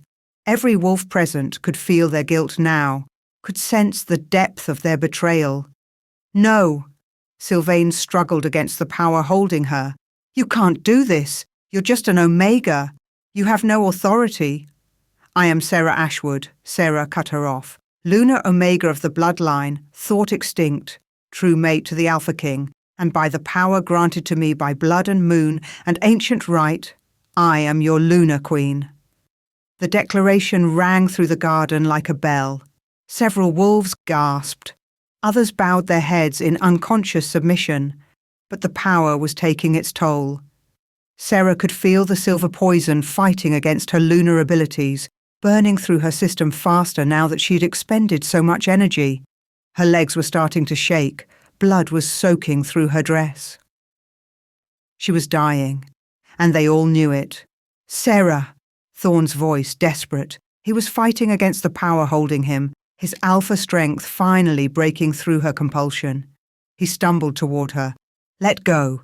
You're killing yourself. Not yet. Sarah gritted her teeth against the pain. One more thing. She focused on Sylvain, on the threads connecting the councilwoman to her web of betrayal. With a gesture, she pulled those threads tight, forcing every connection to become visible. "Show them," Sarah commanded. "Show them everything." And suddenly everyone in the garden could see what Sarah saw. Sylvain's memories, projected into their minds like a twisted film. Torturing Ilara in a hidden facility, ordering the hits on Luna, meeting with rogue leaders and human military officials. Planning a new world order where wolves were controlled, harvested, weaponized.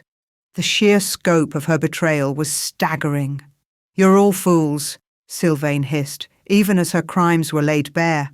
"This is evolution.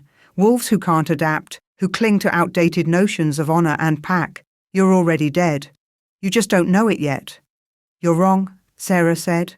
Her voice was getting weaker now, the poison winning.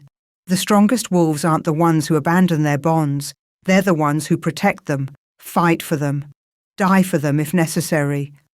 Her legs gave out. She fell and Thorn caught her before she hit the ground. "Sarah, no, no, no, no." His hands were shaking as he pressed them to her wound, trying futilely to stop the bleeding. "You have to hold on, please." "The poison," Sarah coughed, and blood flecked her lips. "It's spreading too fast. Thorn, I can feel it. I don't think—" "Don't you dare," his voice cracked. "Don't you dare give up. We just found each other. Luna just got her mother back.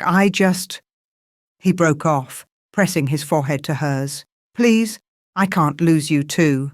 Sarah's vision was fading, going grey at the edges. The silver light that had surrounded her was flickering like a dying flame.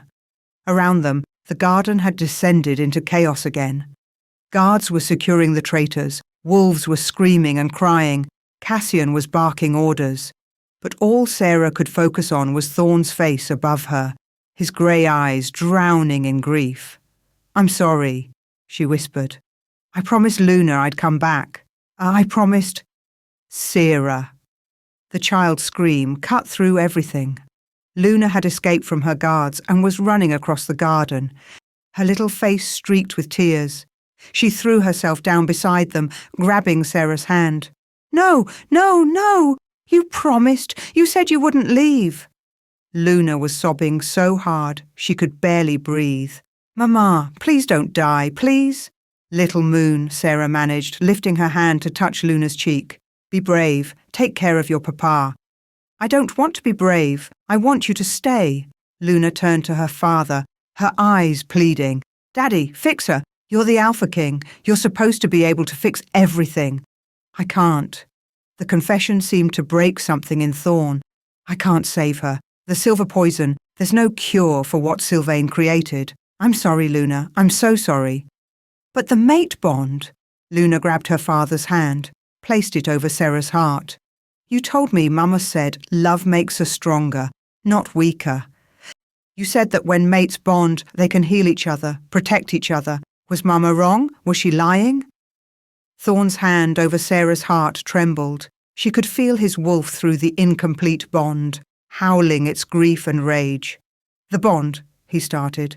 "If I complete it now, it might save her. But Sarah's wound is too severe. The silver poison is specifically designed to kill Lunar Omegas. Even a mate bond might not be enough. And if I try and it fails?" "Then you try," Luna shouted with all the fierce determination of a child who refused to accept death. "You try, because that's what pack does. That's what family does. We fight for each other even when it's scary." Sarah tried to speak, to tell them it was okay, that they'd done everything they could. But her voice wouldn't work anymore.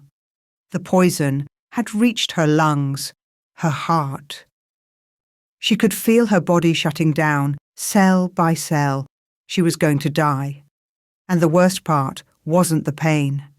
It was watching Thorn's face as he realized he was about to lose another mate, was seeing Luna's tears, knowing the little girl would grow up having lost 2 mothers. "I'm sorry," she tried to say with her eyes. "I'm so sorry." Thorn's jaw clenched. Decision crystallized in his eyes. Desperate, determined, probably doomed. but a decision nonetheless. "Hold on," he told Sarah, then to Luna, "Turn away, little moon. Don't watch." "I'm not turning away." Luna grabbed Sarah's other hand. "I'm packed too. We stay together." Thorn looked at his daughter, 6 years old and fierce as a warrior, and something like pride flickered through his grief. "All right, we stay together." He lowered his head to Sarah's throat, to the place where her pulse fluttered weakly, his fangs extended, sharp and lethal. "I love you," he whispered against her skin. "I should have said it before. I love you, Sarah Ashwood, and I refuse to let you die." His fangs sank into her throat. The mate bond snapped into place like a lightning strike. Sarah's back arched as power surged through her. Not just her own lunar abilities, but Thorn's alpha strength pouring through the newly forged connection. It was overwhelming, all-consuming, more than she'd ever imagined. But it wasn't enough. The silver poison was still there, still spreading. The bond had given her more strength, but the damage was too extensive. She could feel it. She was still dying. Just slower now. Thorn felt it too. His anguish crashed through the bond, mixing with her own fading consciousness. "I'm sorry." She tried to send to him through their connection. "I love you too. Take care of Luna." "No!" Thorn's roar shook the garden. His power exploded outward in a wave that sent wolves stumbling. "I will not lose you. Do you hear me, Sarah? I will not." And then something impossible happened. The mate bond, newly formed and raw, began to change. Instead of the typical one-way flow of alpha power supporting the omega, it became something else. A circle, a loop, power flowing from Thorn to Sarah and back again, amplifying with each cycle. Sarah's lunar abilities surged, brighter than ever before. Thorn's alpha strength magnified, becoming something more refined, more controlled. And where their powers met, something new was born. A golden silver light that was neither purely alpha nor purely omega, but something that transcended both. The sovereign bond. It was a bond type that hadn't existed in millennia, not since the time when lunar omegas and alpha kings ruled together as true equals. A bond so powerful it had been lost to history, remembered only in the oldest legends, and it was destroying the poison. The silver toxin tried to spread, tried to kill, but the sovereign bond was stronger. The combined power of Alpha and Omega, of Moon and Crown, of two wolves who had each been broken and made whole again. It was unstoppable. The poison began to retreat, burning away under the onslaught of golden silver light. Sarah gasped, drawing in a full breath for the first time in minutes. The pain was receding, the fog in her mind clearing. She could feel Thorn through the bond, not just his emotions, but his very essence, his strength, his loyalty, his fierce love for Luna and for her. And he could feel her too, her compassion, her determination, her bone-deep need to protect those she loved. "It's working," Luna breathed, watching the light spread through Sarah's body. "Look, Papa, it's working." But the bond wasn't finished. The power kept building, kept amplifying, until it reached a critical point. Then it exploded. The blast of golden silver light leveled half the garden. Trees were uprooted. The fountain shattered. Wolves were thrown backward, shielding their eyes from the brilliance. When the light finally faded, Sarah stood at the center of a crater, Thorn's arms still around her. The wound on her shoulder was healed. Not even a scar remained. Her eyes blazed with silver light, but it was controlled now, focused. And Thorn's eyes glowed gold. His alpha power refined to a razor's edge. Together they were magnificent. Together they were unstoppable. Sylvain, who had been knocked to the ground by the blast, stared at them in horror. "No, that's not possible. The sovereign bond is a myth." "Apparently not," Sarah said. Her voice still carried that echo of ancient power, but it was gentler now, more controlled. "It's real. and you're going to face justice for what you've done." She raised her hand, and threads of silver light shot out, binding Sylvain and all the marked traitors in unbreakable bonds. They couldn't move, couldn't shift, couldn't escape. "Cassian," Thorn called, his voice carrying alpha command that was somehow stronger than before. "Take them to the dungeons, all of them. They'll stand trial for treason, murder, and crimes against wolfkind." "Yes, my king." Cassian moved to obey, directing guards to collect the prisoners. As Sylvain was dragged away, she laughed, a broken, manic sound. "You think you've won? You think one Lunar Omega and her pet Alpha can change anything? There are others like me, others who know what you are, what you can become. They'll come for you. They'll come for your children. They'll fail," Sarah cut her off, "just like you did, because we're done hiding. We're done being victims, and anyone who comes for my family will learn exactly what the sovereign bond can do." Sylvain's laughter cut off abruptly as the guards hauled her away. Sarah turned to find her mother still kneeling where the rogue had held her. Mara was staring at her daughter with a mixture of awe and shame. "Sarah," she whispered, "I didn't know. If I'd known what you could become." "Would it have changed anything?" Sarah asked quietly. She approached her mother, Thorn, a steady presence at her side. "Would you have stood up to them, fought back? Or would you have still chosen fear?" Mara's face crumpled. "I don't know. I was so afraid. They tortured me during the purge. They made me watch as they killed your father. I just wanted to survive. I just wanted you to survive." "I understand," Sarah said, and she meant it. Through her lunar abilities, she could feel her mother's pain, her genuine regret. "I understand why you were afraid. But you let fear turn you into something you're not. You helped them hurt innocent people, and that can't be forgiven, even if I understand it." "I know." Mara's voice was barely audible. "What will you do with me?" Sarah looked at Thorn. Through their bond, she could feel his rage toward Mara for her betrayal, but she could also feel his willingness to follow Sarah's lead on this. "Exile," Sarah decided. "You're banished from all wolf territories. You'll live as a lone wolf, without pack, without protection. Maybe that solitude will give you time to think about what you've done." It was more mercy than Mara deserved, and they both knew it. "Thank you," Mara whispered. She looked at Sarah one last time, her eyes full of tears. "I'm proud of you. I know I have no right to say that, but I am. You became everything I was too afraid to be." Then she was gone, escorted away by guards who would see her to the border and beyond. Luna, who had been watching everything with wide eyes, suddenly launched herself at Sarah and Thorn, wrapping her arms around both of them. "You're okay? You're really okay. The glowy thing worked, and the bad lady is gone, and you're both here." Sarah knelt down, pulling the little girl into a tight hug. "I'm here, little moon. I promised I'd come back, remember?" "You did promise." Luna pulled back just enough to study Sarah's face. "Your eyes are still glowy. Does that mean you're magic now?" "I've always been magic. I just didn't know it." "That's so cool. Can I be magic too?" "You already are," Thorn said, scooping Luna up. "You're the bravest 6-year-old in the kingdom." "I'm going to be 7 next week," Luna protested. Then her face fell. "But we didn't get to do my party. The bad wolves ruined it." "Then we'll have another one," Sarah said. "Bigger and better, with extra cake."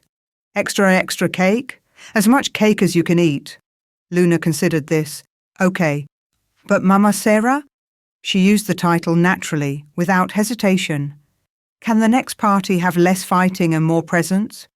Despite everything, the battle, the betrayal, the near-death experience, Sarah laughed. "I'll do my best." 3 months later, Sarah stood on the balcony overlooking the palace gardens, now fully rebuilt after the battle, and marvelled at how much had changed. She was Queen Luna now. The title still felt strange, like wearing someone else's crown. But she was learning to master her lunar abilities, learning to navigate court politics, learning to balance being a queen with being a mother to Luna and a mate to Thorn. The sovereign bond had changed both of them. Thorn was still commanding, still powerful, but the cold edge had softened. He smiled more, laughed with Luna, allowed himself to show affection publicly. The court had been shocked at first, the cold king warming in the presence of his Omega mate, but they'd adjusted, mostly because the combined power of the sovereign bond made them too formidable to challenge. Sarah had used her position to make changes. She'd established an academy for wolves with unusual or forgotten bloodlines, a place where they could learn to control their gifts without fear. She'd created a sanctuary for rejected and abused Omegas, giving them protection and resources to rebuild their lives, and she'd started hunting for other lunar Omegas who might be in hiding, trying to bring them home before others like Sylvain could find them. Sylvain herself was in the deepest dungeon, awaiting trial. The evidence against her was overwhelming. She would face justice for what she'd done to Alara, to Luna, to countless others. Deep thoughts, my queen? Sarah smiled as Thorn's arms wrapped around her from behind. Even after 3 months, the mate bond still sent shivers through her whenever they touched. Just thinking how strange life is. A year ago, I was unloading vegetables in Greyhaven Market. Now I'm Queen Luna of the Northern Territories. Regrets? None. She turned in his arms to face him, though I could do without the 6-hour council meetings. I'll work on that.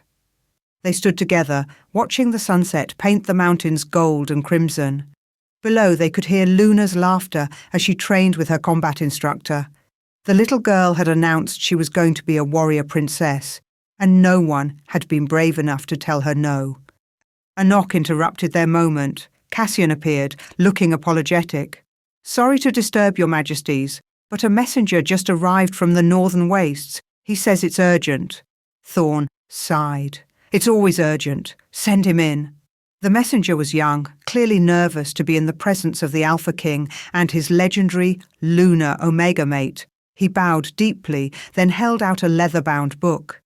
"This was found in a cave in the wastes, your majesties. Our explorers think it dates back to the Wolf Wars. They thought, given everything that's happened, you should see it." Sarah took the book carefully. It was old, the leather cracked and worn. But when she opened it, the pages inside were surprisingly well preserved. A journal, a survivor's journal from the Wolf Wars. She read through it quickly, Thorn reading over her shoulder. Most of it was familiar, accounts of the persecution of lunar Omegas, the hunts, the fear. But the last entry made her blood run cold. "I write this, knowing I will likely die soon. They have found our sanctuary. The hunters are closing in. But I need someone to know the truth, to understand why they fear us so much. The lunar Omegas weren't hunted to extinction because we were weak. We were hunted because our full power doesn't awaken until we become mothers. They feared what we would become. They feared our children. A lunar Omega who has carried life, who has given birth, who has known the depth of a mother's love. She becomes something beyond mere power. She becomes a force of nature. Her abilities amplify 100-fold. She can heal mortal wounds with a touch. She can compel any wolf to truth with a glance. She can see the future as clearly as the past, and her children, they inherit not just power, but purpose. They become bridge builders between wolves and other creatures. They become protectors of the natural order. They become everything the old ways feared.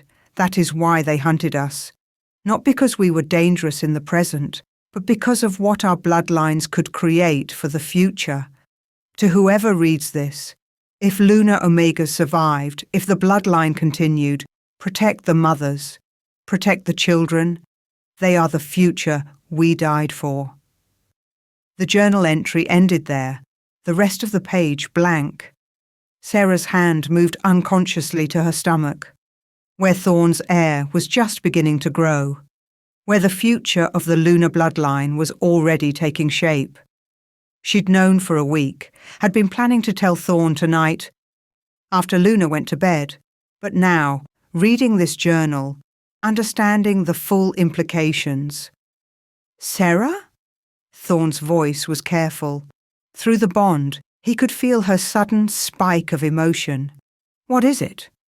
She looked up at him, and her eyes blazed silver, not with fear, but with something that looked like destiny accepting itself. I'm pregnant. The words hung in the air between them. Thorne went very still, his hand moving to cover hers on her stomach. How long have you known? A week. I wanted to be sure before I told you. And now, after reading this? He gestured to the journal. Now I know why they were so afraid. Sarah's voice was steady, despite the enormity of what she was saying. A lunar omega mother, a child born of the sovereign bond, Thorne.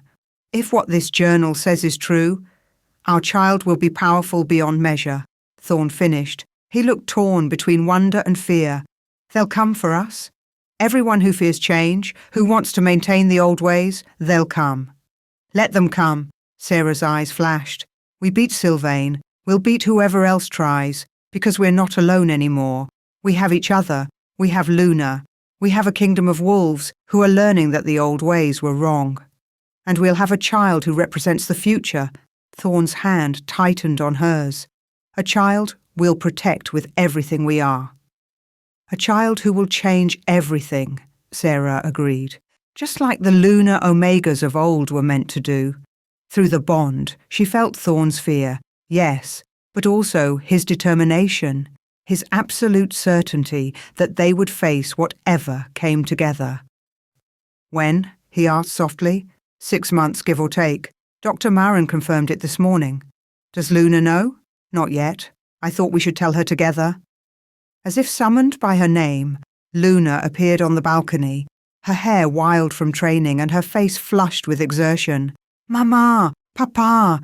Did you see me? I disarmed Instructor Kyle twice. We saw, Little Moon, Sarah said, pulling the girl close. You were amazing. Luna beamed. Then she noticed the way both adults were looking at her, the careful expressions on their faces. What's wrong? Did something bad happen again? No, sweetheart, Thorne said. Nothing bad. Actually, something very good. We have some news. What news? Luna bounced on her toes. Is it a good surprise? I like good surprises. Sarah knelt down to Luna's level, taking the little girl's hands in hers. How would you feel about being a big sister? Luna's eyes went wide. A sister? I'm getting a sister? When? Can I name her? Can we have matching dresses? We don't know if it's a sister yet, Thorne cautioned, though he was smiling. Could be a brother. Either way is good. I'll teach them to fight and to be brave and to... Luna stopped, suddenly serious. Wait, will they be magic like you, Mama? Will they have the glowy eyes? Probably, Sarah said honestly. And that means they'll need protection? Need someone strong and brave to look out for them. Think you can handle that? Luna drew herself up to her full height, which wasn't very tall, but she made up for it in determination. I can handle anything. I'm going to be the best big sister ever. No one will ever hurt our baby. I promise. She threw her arms around Sarah's neck, and Thorne wrapped his arms around both of them. Through the sovereign bond, Sarah felt his love, his fear, his absolute determination to protect their family.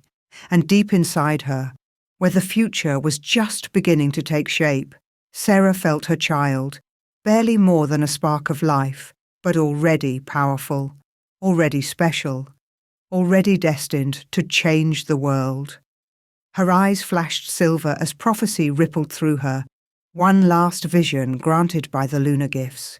A child with eyes of gold and silver, a child who could speak to all creatures, not just wolves, a child who would bridge the divide between species, who would lead a new era of peace, a child who would prove that power and compassion weren't opposites, but two sides of the same coin, and protecting that child would be a lunar omega who had found her strength, an alpha king who had learned to love again, and a fierce little princess who refused to let anyone threaten her family. The old ways were dying. A new age was dawning, and it would be glorious. Sarah blinked, the vision fading, and found both Thorn and Luna staring at her. "You did the prophecy thing again," Luna said. "What did you see?" Sarah smiled, pulling them both closer. "I saw our future, and it's beautiful. Even with the scary stuff? Especially with the scary stuff, because we'll face it together." "Together," Luna agreed solemnly. "Together," Thorn echoed. And as the sun set over the northern territories, painting everything in shades of gold and silver, like the bond that connected them, like the eyes of the child yet to be born, the future unfurled before them. Uncertain, yes. Dangerous, absolutely. But theirs. And that was enough. Epilogue. 6 months later, the birth was surprisingly easy, considering everything.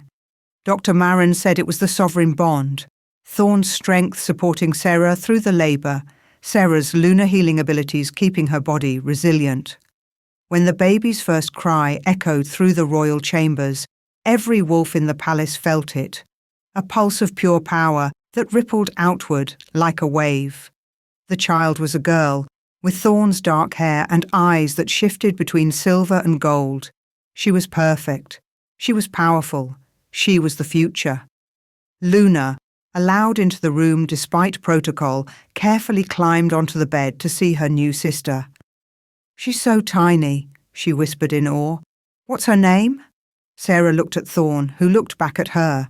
Through the bond, they shared the same thought, the same certainty. "Ilara," Sarah said softly, "after the first Lunar Queen, after the mother who came before me." "Ilara Ashwood Blackfang," Thorn added. "May she have her namesake's courage and her mother's strength." "And her sister's fierceness," Luna said firmly. She touched the baby's tiny hand. "I'm your big sister, Ilara, and I'm going to teach you everything. How to fight and how to be brave and how to—" Baby Ilara opened her eyes, silver gold swirling together, and looked directly at Luna. Then she smiled. A baby who was less than an hour old shouldn't be able to smile. But then this baby was destined to break all the rules. "She likes me," Luna's face lit up. "See, Mama? She already knows I'm going to be the best sister ever." As Sarah watched her mate holding their newborn daughter, watched Luna fussing over her new sister, she felt the lunar powers stir one more time. A final vision, a gift. She saw the three of them, Ilara, Luna, and another child not yet conceived, standing together as adults, saw them strong and powerful and unafraid, saw them leading a new generation of wolves who had learned from the past's mistakes, saw the world they would build, where bloodlines didn't determine worth, where power didn't mean domination, where different kinds of strength were valued equally, saw the future the lunar omegas had died for finally coming to pass. And it was everything they'd hoped for, everything they'd fought for, everything they'd survived for. The old ways were dead. The new age had begun. And Sarah Ashwood, rejected Omega, Lunar Queen, mother and mate and warrior, smiled at the future she'd helped create. "Welcome to the world, little one," she whispered to her daughter. "You're going to do amazing things." Ilara's eyes glowed silver gold in response, and somewhere in the depths of the northern wastes, in caves and hideouts and forgotten sanctuaries, other lunar omegas felt the pulse of power and knew the bloodline had returned. The hunted had become the hunters. And the world would never be the same. The end. Thank you for watching this video. Please subscribe and like this video to continue listening to this type of story daily and also to appreciate this community too. I would like to know the country in which you are in, listening to this story. Which country is that? Please comment below.